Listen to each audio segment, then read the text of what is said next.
जादुई मुखौटा। दोस्तों, ये कहानी एक पारस नाम के एक लड़के की है। जालिम नगर नाम का एक नगर हुआ करता था।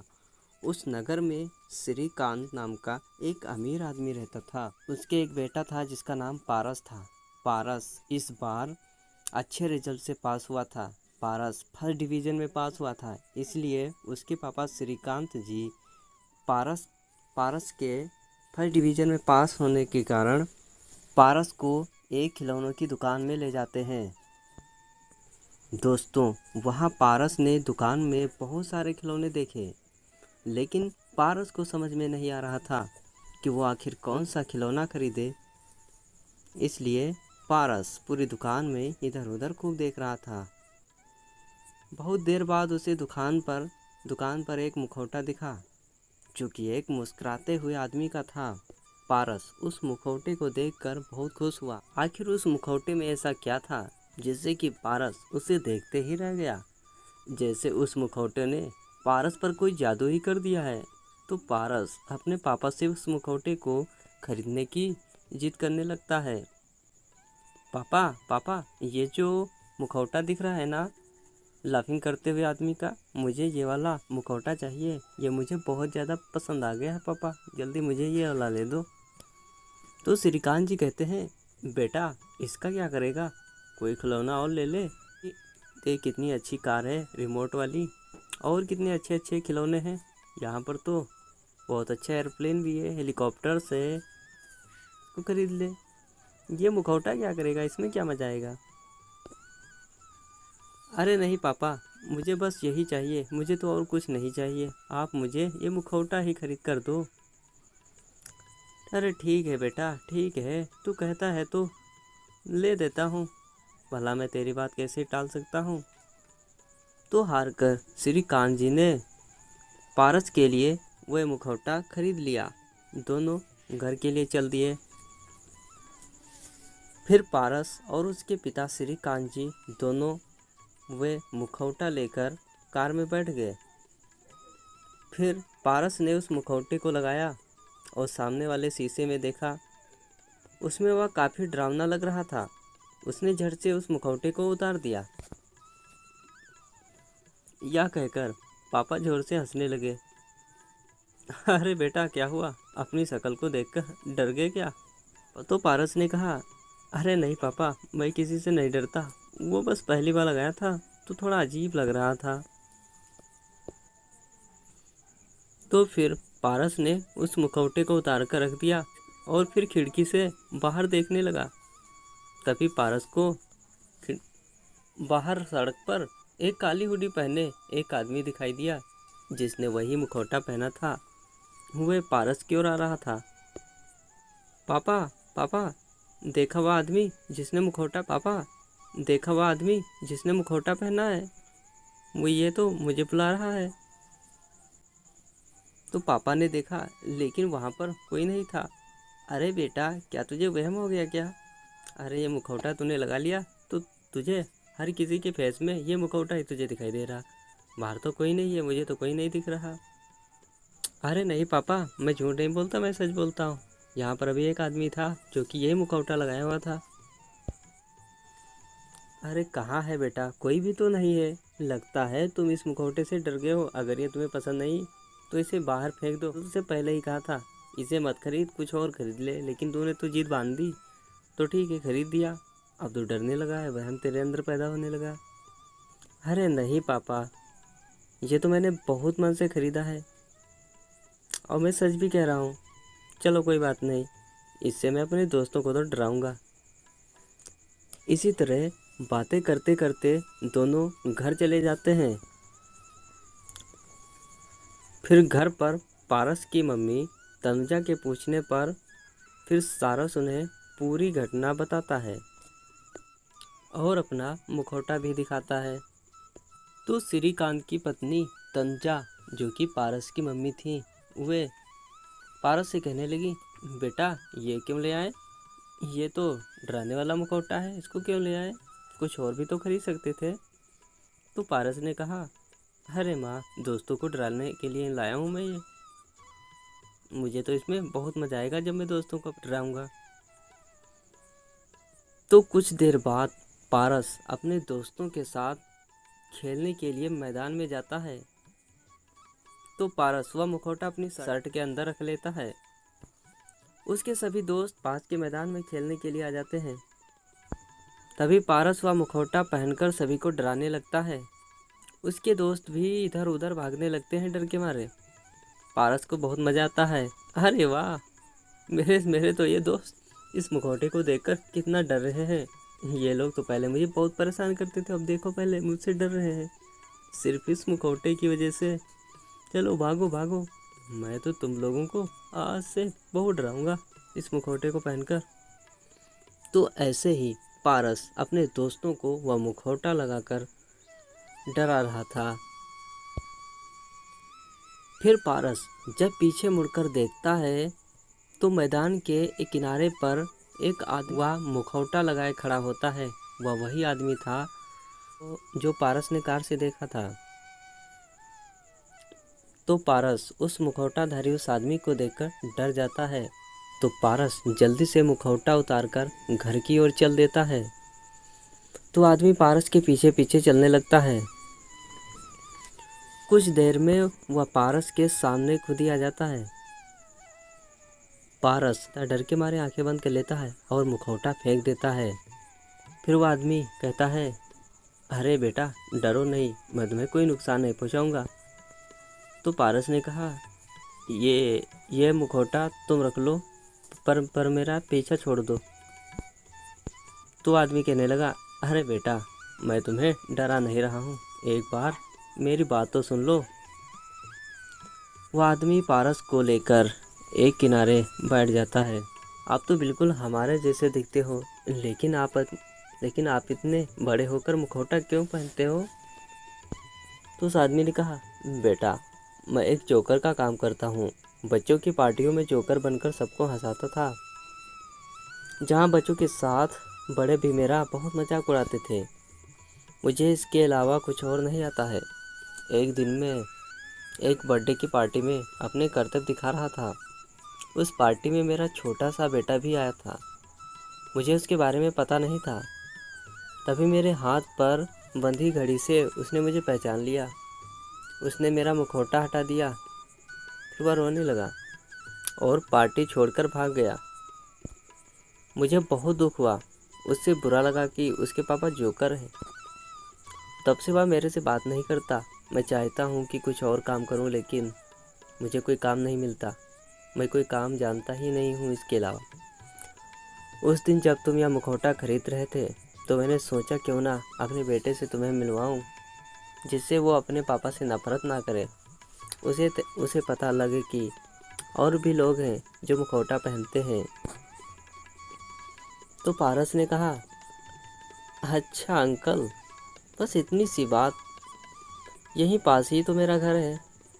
आप अपने बेटे को लेकर मेरे घर आइए, मैं उसे अच्छे से समझा दूंगा।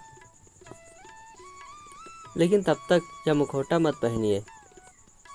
तो उस आदमी ने कहा, ठीक है बेटा तुम नहीं जानते तुमने मेरा कितना बड़ा बोझ हल्का कर दिया है। ठीक है बेटा, तुम चलो, मैं आता हूँ अभी। तो पारस घर चला जाता है। वह घर आकर अपने मम्मी पापा को सारी बात बताता है। कुछ देर में वह आदमी अपने इस बेटे सूरज को लेकर आ जाता है। तो पारस कहता है, सूरज तुम अपने पापा से गुस्सा क्यों हो? तो सूरज कहता है, अरे भाई, भला किसी के पापा जोकर होते हैं क्या? मेरे पापा ने मेरे दोस्तों के सामने मेरी इंसल्ट कर दी। तो पारस के पिता श्रीकांत जी कहते हैं, अरे बेटा, कोई काम छोटा बड़ा नहीं होता, और वैसे भी तुम्हारे पापा ये सारा काम मुखौटा लगा कर करते हैं, इसलिए चिंता करने की कोई ज़रूरत नहीं। उन्हें कोई नहीं पहचानता। उसके बाद पारस सूरज को वह मुखौटा दिखाता है। उसे पहनते ही पारस का चेहरा ढक जाता है। अरे वाह भाई, तुम्हारे पास भी मुखौटा है? ये मुखौटा मुझे दो, मुझे भी पहनना है। तो सूरज भी वह मुखौटा पहन लेता है, और मुखौटा पहनने से सूरज को भी बड़ा मज़ा आता है। बेटा, आपके पापा बहुत महान काम करते हैं।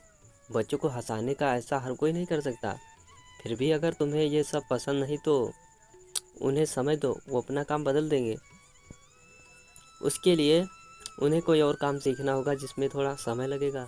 लेकिन अगर तुम उनसे गुस्सा रहोगे तो उन्हें बहुत बुरा लगेगा, उन्हें किसी भी काम में मन नहीं लगेगा। तो यह सुनकर सूरज दुखी हो जाता है, पापा से माफ़ी मांगने लगता है। उसके पिता श्रीकांत जी उस आदमी से कहते हैं, भाई साहब, आप कल से जब भी आपके पास समय हो मेरे ऑफिस में आ जाना। मैं आपको अकाउंट का कुछ काम सिखा दूंगा। 2-3 महीनों में आप सीख जाएंगे, फिर आप अच्छी सैलरी भी कमा पाएंगे और आपका मन भी लगने लगेगा। यह सुनकर सूरज और उसके पापा बहुत खुश हो जाते हैं। फिर पारस और श्रीकांत जी का धन्यवाद करके सूरज और उसके पापा पारस के घर से चले जाते हैं।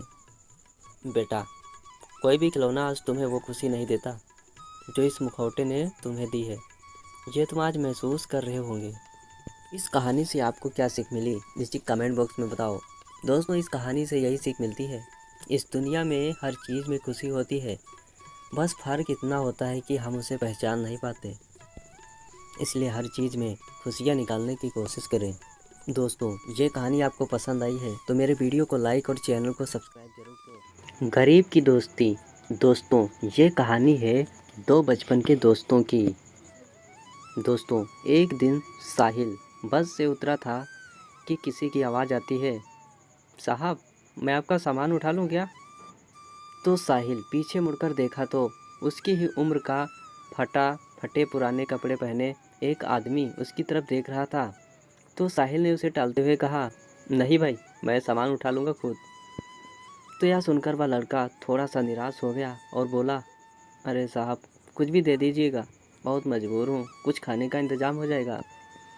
तो साहिल झुंझलाकर उसकी ओर देख रहा था। उस लड़के की आंखों में आंसू नज़र आ रहे थे।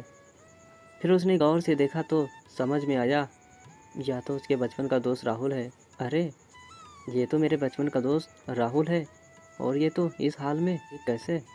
मैं देखो और ये देखो पहले। तो साहिल ने उसे कहा, पहले मेरे साथ चलो।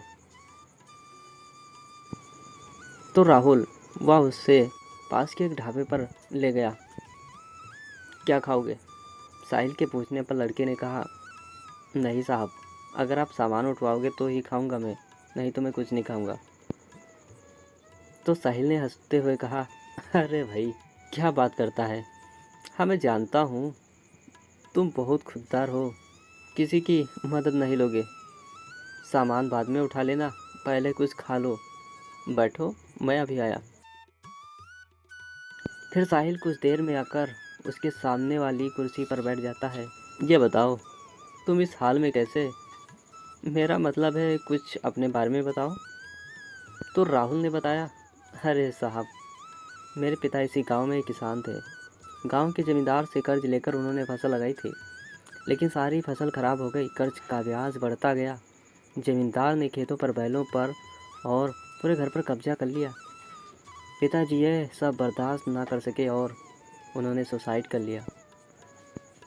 मैं तब छोटा था। कुछ दिन बाद मॉम भी नहीं। स्कूल जाना तो दूर, गांव में कोई काम ना मिला, भूखे रहने लगे। तब से जो भी मुझे काम मिलता है वह कर लेता हूँ। दोपहर को बस के आने पर कोई सवारी सामान उठवा लेती है मुझसे, तो कुछ खाने का जुगाड़ हो जाता है। तभी खाना आ जाता है। फिर खाना देखकर राहुल बोला, साहब, ये तो बहुत महंगा होगा। मेरी मज़दूरी तो बस 10 रुपये ही बनती है, 20 रुपये ही। ये सब मैं कैसे चुका पाऊँगा? तो साहिल हंसते हुए बोला, अरे नहीं यार, अभी मैं आया हूँ, वापस भी जाऊँगा, तब मेरी सामान उठा लेना। साहिल उसे जानबूझकर अपनी पहचान नहीं बता रहा था। उसे पता था, अगर उसने ऐसा किया तो राहुल उससे मदद नहीं लेगा। तो राहुल बहुत भूखा था, वह जल्दी जल्दी खाना खाने लगा। फिर इधर साहिल कुछ देर के लिए पुराने दिनों में खो गया। उस समय दोनों ही स्कूल में पढ़ते थे, दोनों साथ खेलते थे। राहुल पढ़ने में बहुत तेज़ था, उसमें और साहिल में हमेशा फर्स्ट आने की होड़ लगी रहती थी। मतलब दोनों में बहुत ज़्यादा कंपटीशन था। साहिल के पिता उसी स्कूल में अध्यापक थे। साहिल के पिता का ट्रांसफ़र हो गया तो साहिल स्कूल छोड़कर शहर चला गया। आज वे कॉलेज में पढ़ता है। छुट्टियों में गांव के पुराने दोस्तों से मिलने चला आया। वैसे उसके अंकल भी इसी गांव में रहते हैं। फिर साहिल को यह उम्मीद बिल्कुल नहीं थी कि उसका दोस्त उसे इस हाल में मिलेगा। साहिल अपने ही ख्यालों में खोया हुआ था। तभी राहुल ने उसे कहा, अरे साहब, मेरा खाना हो गया, चलिए आपका सामान उठा लेता हूँ, बस में रख देता हूँ। तो साहिल ने जवाब दिया, अभी चलते हैं, बैठो, कुछ अपने बारे में तो बताओ, आप कहाँ रहते हो और आगे क्या करोगे। तो राहुल ने जवाब दिया, अरे साहब, क्या करोगे मेरे बारे में जानकर। मेरे जैसे लोग ऐसे ही सड़क पर मजदूरी करते रहते हैं और एक दिन ऐसे ही समाप्त हो जाते हैं। एक समय था, हमारे पास भी सब कुछ था। वो जो सामने आप स्कूल देख रहे हैं, मैं वहाँ पढ़ा करता था। साहिल बोला, अब पढ़ने का मन नहीं करता क्या? तो राहुल बोला, साहब, माता पिता का साया क्या होता है, ये उनके जानने के बाद पता लगता है। मेरे पिता मुझे सरकारी अफसर बनाना चाहते थे। साहिल उसकी बातें गौर से सुन रहा था। राहुल को एक पल के लिए भी यह एहसास नहीं हुआ कि या तो उसका बिछड़ा हुआ दोस्त है, क्योंकि साहिल के नए नक्शे से लेकर उसका पहनावा सब कुछ बदल चुका था। तो राहुल ने पूछा, साहब, आप यहाँ किसके घर आए हैं? तो साहिल ने अपनी पहचान छिपाते हुए कहा, अरे नहीं, बस ऐसे ही गांव घूमने आया था। यहाँ कोई होटल मिल जाएगा क्या रुकने के लिए? बस स्टैंड के पीछे ही एक होटल है।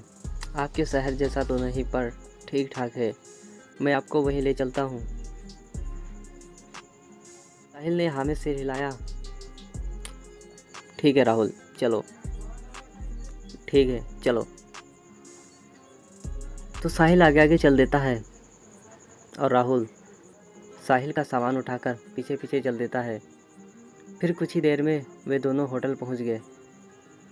फिर साहिल ने एक कमरा लिया। राहुल उसे कहने लगा, साहब, मैं चलता हूँ, जब आपको जाना हो तो बता देना, मैं आपका सामान लेने आ जाऊँगा। तो साहिल बोला, अरे रुको, ये कमरा मैंने 2 लोगों के लिए लिया है, तो मेरे साथ रहोगे क्या?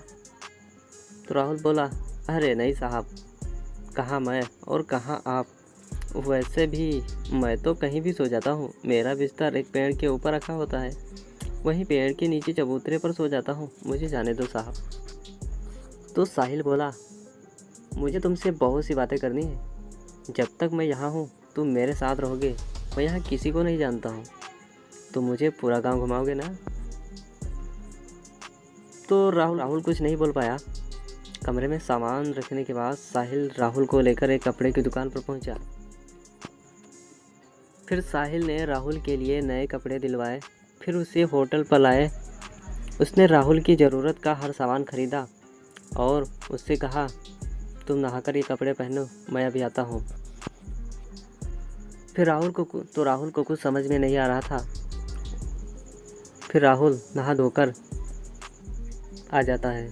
फिर राहुल ने नए कपड़े पहन लिए और अपने कपड़ों को देखकर राहुल बहुत दुखी हो गया था।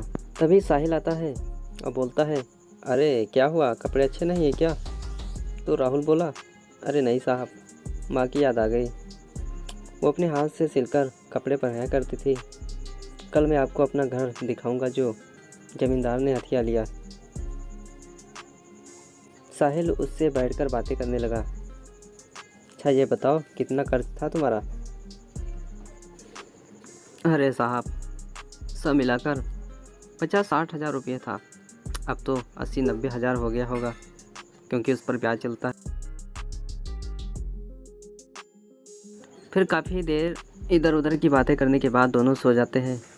फिर सुबह साहिल राहुल को लेकर गांव घूमने गया। वहाँ राहुल ने अपना घर दिखाया जो बंद था। फिर वह एक पेड़ के नीचे गया जहाँ कल तक वह सोता था। तो राहुल बोला, साहब, यह पेड़ ही मेरे माँ बाप हैं, मैं यही सोता हूँ। तो साहिल बोला, राहुल, मैंने तुमसे झूठ बोला था, मैं गांव घूमने नहीं, सिर्फ तुमसे मिलने आया था। यह सुनकर राहुल चौंक जाता है। मैं तुम्हारे बचपन का दोस्त साहिल हूँ। क्या नहीं पहचान पाया भी? काफ़ी सालों बाद मिला हूँ। यह सुनकर राहुल गौर से साहिल के चेहरे को देखने लगा। उसे अब उसमें अपना दोस्त नजर आने लगा। उसकी आंखों से टप टप कर आंसू बह रहे थे। साहब, आप मेरे दोस्त साहिल हो? साहब नहीं, साहिल। अब साहिल बोलो, साहब नहीं। साहब अच्छा नहीं लगता भाई। तो राहुल कुछ बोल ना सका। वह बस एकटक साहिल को देखे जा रहा था। उसके अंदर का सैलाब अब उमड़ने लगा था। इतने सालों का दर्द उसकी आंखों से बह रहा था। आज उसका कोई अपना उससे मिलने आया, इस बात पर अभी भी उसे विश्वास नहीं हो रहा था। साहब, मुझे तो अभी भी विश्वास नहीं हो रहा है कि तुम मेरे दोस्त साहिल हो और मुझ जैसे सड़क पर पड़े इस गरीब से मिलने आए। मुझे तो विश्वास नहीं हो रहा है। तो साहिल ने उसे चुप कराया। फिर वह उसे लेकर अपने चाचा के घर ले जाने को बोला। फिर साहिल राहुल को अपने चाचा के घर ले जाता है। साहिल के चाचा सब पहले से जानते थे। साहिल ने उनसे कुछ बात की। साहिल के चाचा एक संपन्न किसान थे। उन्होंने अपने साथ कुछ और एक किसान को लिया और जमींदार के घर पहुंच गए। साहिल के चाचा ने जमींदार से पूछा, इसके पिता पर कितना कर्ज है? जमींदार ने अकड़ से बोला, कौन चुकाएगा? इसके पास तो फूटी कौड़ी भी नहीं है। नहीं तो इसका बाप सुसाइड नहीं करता। सब मिलाकर 1 लाख रुपया है। दे सकते हो क्या? क्या ये दे पाएगा? तो साहिल ने अपने चाचा को इशारा किया। उन्होंने बाइक से 1 लाख रुपये निकालकर सीधे जमींदार के आगे रख दिए। ये देखो 1 लाख रुपये, इसके खेत, मकान और बैल अभी वापस चाहिए, समझे? तो जमींदार यह देखकर घबरा जाता है, लेकिन इतने लोगों के सामने कर भी क्या सकता था। घर की चाबी और कागज़ वापस कर दिए। बैल उसे घर पर भिजवा दिए। फिर वहाँ से निकलकर साहिल बोला, चाचा जी, मैं शहर पहुँचते ही आपके पास पैसे लौटा दूँगा। कोई बात नहीं बेटा, तुम बहुत नए काम कर रहे हो। फिर उन्होंने राहुल से बोला, बेटा, तुम्हें तुम्हारा सब कुछ वापस मिल गया। अब अपने खेतों पर खेती करो, हम सारे किसान तुम्हारा साथ देंगे। तो यह सुनकर राहुल को बहुत अच्छा लगा। हाँ बेटा, अब वो जमींदार तुम्हारी तरफ आंख भी नहीं उठा सकेगा। और राहुल, मैं तुम्हें 20,000 रुपये और दिलवा दूंगा खेती करने के लिए, ठीक है? तुम अभी अपने घर जाओ, मैं शहर जा रहा हूँ। तो यह सुनकर राहुल उसके पैरों में गिर पड़ा। फिर उसे उठाकर साहिल ने कहा, दोस्त, अब तुझे आगे निकलकर कुछ दिखाना है। अगली बार जब मैं गांव आऊँ तो मेरा दोस्त मुझे खुशहाल मिलना चाहिए। ये तुम पैर में गिरकर गलत कर रहे हो, मैं तो तुम्हारा दोस्त हूँ। तो यह कहकर साहिल ने राहुल को गले लगा लिया। फिर साहिल शहर चला गया। वहाँ से उसने अपने चाचा के पैसे बैंक में ट्रांसफ़र कर दिए। फिर ऐसे ही समय बीतता गया। फिर 6 महीने बाद राहुल का दोस्त साहिल वापस अपने गांव आता है। और साहिल जब राहुल के घर जाता है तो देखता है कि राहुल सामने दरवाजे के पास ही खड़ा होता है। फिर दोनों अंदर जाते हैं और चारपाई पर बैठ जाते हैं। और राहुल, ये बताओ, सब ठीक है ना? उस जमींदार ने से पहले कभी परेशान तो नहीं किया ना? तो राहुल बोला, अरे नहीं यार, सब ठीक है। तेरे चाचा और दूसरे किसानों ने मेरी बहुत मदद की। अब तो सब ठीक है। मेरी फसल भी बहुत अच्छी उग रही है। अच्छी फसल हो जाएगी, फिर मैं तेरा कर्ज उतार दूंगा। तू मेरा भाई है, मैंने कोई कर्ज नहीं दिया था तुझे। तूने कैसे सोच लिया ये मैं नहीं ले सकता? ये कर्ज नहीं था, ये मैंने तेरी मदद के लिए मैंने पैसे दिए थे। मैं पैसे तुझसे वापस नहीं लूँगा। लेकिन राहुल जिद करने लगा। फिर यह देखकर साहिल और राहुल दोनों बहुत खुश हो जाते हैं। दोस्तों, इन दोनों की दोस्ती से आपको क्या समझ में आया? आपको क्या सीख मिली? नीचे कमेंट बॉक्स में बताकर अपनी राय ज़रूर दो। दोस्तों, आपको ये कहानियाँ कैसी लगी? नीचे कमेंट बॉक्स में बताकर अपनी टिप्पणी ज़रूर दो। दोस्तों, यह मेरा फर्स्ट मोरल स्टोरी वीडियो है। आज से मैं इस चैनल पर इसी तरह की शिक्षाप्रद मोरल स्टोरीज में आपके सामने लेकर आता रहूँगा। इसलिए आप मेरे चैनल को सब्सक्राइब करो, फॉलो करो।